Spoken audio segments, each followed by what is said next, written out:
ప్రతి ఒక్కరు ఇది గుర్తుపెట్టుకోండి. ఎవరికైనా ఇంతే. మహా చేస్తే వీళ్ళు ఏం చేయగలుగుతారు? దొంగ కేసులు పెడతారు, కాదండంలా బెదిరిస్తారు, కాదండంలా మహా అయితే 3 నెలలు లోపల వేస్తారు, అది కాదండంలా. కానీ ఏం చేస్తారు? 3 నెలల తర్వాత మళ్ళా వస్తాం, రెట్టించిన ఉత్సాహంతో మళ్ళా పనిచేస్తాం. ఎవరెవరైతే మిమ్మల్ని జైల్లో పెట్టే కార్యక్రమం ఎవరెవరైతే చేస్తారో, మంచి చేసిన వాళ్ళని గుర్తుపెట్టుకోండి, చెడు చేసిన వాడిని గుర్తుపెట్టుకోండి. ఇద్దరిని గుర్తుపెట్టుకోమని చెప్తాను. ఊరికే చూస్తూ ఊరుకోం. వైఎస్ఆర్ కాంగ్రెస్ పార్టీ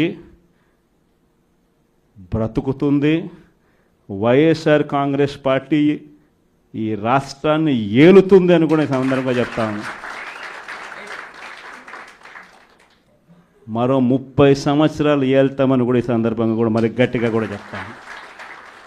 కాబట్టి ఎవ్వరూ కూడా వైఎస్ఆర్ కాంగ్రెస్ పార్టీకి సంబంధించిన ఏ కార్యకర్త వెంటికి కూడా పీకలేడు అని చెప్పి కూడా ఈ సందర్భంగా చెప్తాను. ఇది ప్రతి ఒక్కరూ గుర్తుపెట్టుకోండి. ఒక్కటే గుర్తుపెట్టుకోండి, ఈసారి జగనన్న 2.0 కొంచెం వేరుగా కూడా ఉంటుంది. ఈసారి జగనన్న 2.0 కార్యకర్త కోసం ఎలా పనిచేస్తుందో కూడా చూపిస్తుంది. ఇది మాత్రం నేను ఖచ్చితంగా చెప్తా ఉన్నా. ఎందుకనంటే జగనన్న 1.0లో బహుశా కార్యకర్తలకు నేను అంత గొప్పగా బహుశా చేయలేకపోయి ఉండొచ్చేమో. ప్రతి పథకము ప్రతి విషయంలోనూ కూడా మొట్టమొదటిగా ప్రజలే గుర్తుకొచ్చారు. ప్రజలకు మంచి చేయడం కోసమే నా టైం కేటాయించా, నా తాపత్రయపడ్డా, ప్రతి విషయంలోనూ దానికోసమే అడుగులు వేశా.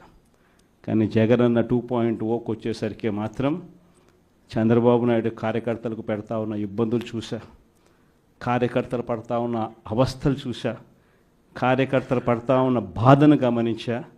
వీళ్ళ కోసం గట్టిగా మీ జగనన్న ఉంటాడని సందర్భంగా గట్టిగా చెప్తాను. విజయవాడ లాంటి కార్పొరేషన్లో కూడా 49 స్థానాలు మనం